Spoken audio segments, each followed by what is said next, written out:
இறை இயேசுவில் அன்பிற்கினியவர்களே, புனித மார்க் எழுதிய நற்செய்தி அதிகாரம் 7 இறை வார்த்தைகள் 24 30 வரை உள்ள வார்த்தையானது பிரிவினையின் சுவர்களை அகற்ற நமக்கு அழைப்பு விடுக்கின்றது. இன்றைய நற்செய்தியில் தனது பிள்ளையை காப்பாற்ற வேண்டும் என்று ஒரு தாயானவள் ஆண்டவர் இயேசுவிடம் வருகிறார். தன் பிள்ளையை சுகப்படுத்தும் என்று கேட்கிறார். அப்பொழுது இயேசு பிள்ளைகளுக்குரிய உணவை எடுத்து நாய்க்குட்டிகளுக்கு போடுவது முறையல்ல என்று சொல்கிறார். இந்த வார்த்தை நிச்சயமாக அந்த பெண்ணின் இதயத்தை குத்தி கிழித்திருக்கும். இருந்தாலும் அவளது விடாமுயற்சியை இங்கு நம்மால் பார்க்க முடிகிறது. அன்பிற்கினியவர்களே, வள்ளுவர் அழகாக ஒரு குறள் சொல்லியிருக்கிறார். தெய்வத்தால் ஆகாததெனினும் முயற்சி தன் மெய்வருத்த கூலி தரும். இது எதை நினைவுபடுத்துகிறது என்றால், விடாமுயற்சியோடு போராடுகிற ஒருவன் நிச்சயமாக இறைவனது ஆசிரை பெறுவான் என்பது நிதர்சனமான உண்மை. ஆண்டவரே எனக்கு உதவி செய்யும் என்று விடாமுயற்சியோடு தனது பிள்ளைக்காக போராடுகிறாள் அந்த தாய்.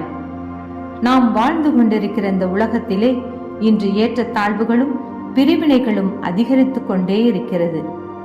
2000 ஆண்டுகளுக்கு முன்பே இந்த பிரிவினை அதிகமாக இருந்தது என்றால் மிகையாகாது. அன்று இயேசு, அம்மா, உமது நம்பிக்கை பெரிது, நிச்சயமாக உமது பிள்ளை சுகம் பெறுவாள் என்று கூறி ஆசிரோடு சுகத்தை தருகிறார். இன்று நாம் சற்று சிந்தித்து பார்ப்போம். நாம் யாருடைய வாழ்விலாவது இருள் அகற்றி ஒளி கொடுக்க முயன்றிருக்கிறோமா? சிந்திக்க வேண்டிய நேரம் இது, எனது அருமை மிக்க சகோதர சகோதரிகளே. இன்று நம் மத்தியிலே ஒரு புற்றுநோய் போல இந்த பிரிவினை சுவர்கள் வளர்ந்து கொண்டே இருக்கிறது. அதை நாம் இடித்து ஒழிக்க வேண்டும் என்று ஆண்டவர் இயேசு விரும்புகிறார்.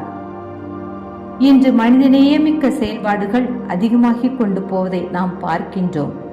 மாறாக ஆண்டவர் இயேசு ஒருவரை ஒருவர் தாங்குங்கள் என்று நமக்கு கற்றுக் கொடுக்கிறார். அதனால்தான் அந்த பெண்மணியிடம் பிள்ளைகளுக்குரிய உணவை நாய்களுக்கு கொடுக்க முடியாது என்கிறார். ஆனால் அந்த பெண்மணியின் தாழ்ச்சியான குணம் அவளுக்கு ஆசீர்வாதத்தை கொண்டு வருகிறது. அம்மா, உமது நம்பிக்கை பெரிது என்று அவர் சுகம் தருவது போல நமது வாழ்விலும் கடவுளுக்கும் மனிதருக்கும் உள்ள மதில் சுவரையும் உறவுகளுக்கு மத்தியில் உள்ள மதில் சுவர்களையும் உடைத்தருகின்ற பொழுது நம்மிடையே ஒரு சுமூகமான உறவையும் இறைவனின் ஆசீர்வாதங்களையும் பெற்றுக்கொள்ள முடியும் என்பதில் சிறிதும் ஐயமில்லை. மேலும் 1 யோவான் அதிகாரம் 5 இறைவார்த்தை 4 கடவுளிடமிருந்து பிறக்கும் அனைத்தும் உலகை வெல்லும், உலகை வெல்வது நமது நம்பிக்கையே என்று சொல்கிறது.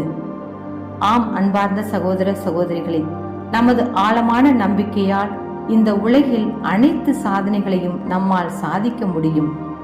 அன்று சாலமோன் கடவுள் கொடுத்த ஞானத்தை வைத்து ஒரு காலகட்டத்தில் தனது தந்தையைப் போல் இல்லாமல் கடவுளின் கட்டளையை மீறி வேற்று தெய்வங்களுக்கு வழிபாடு செய்கிறார், பலிபீடமும் கட்டுகிறார். கடவுளுக்கும் இவருக்கும் ஒரு பிரிவினை சுவர் எழுகிறது. அவர் அவரை விட்டு சென்று விடுகிறார்.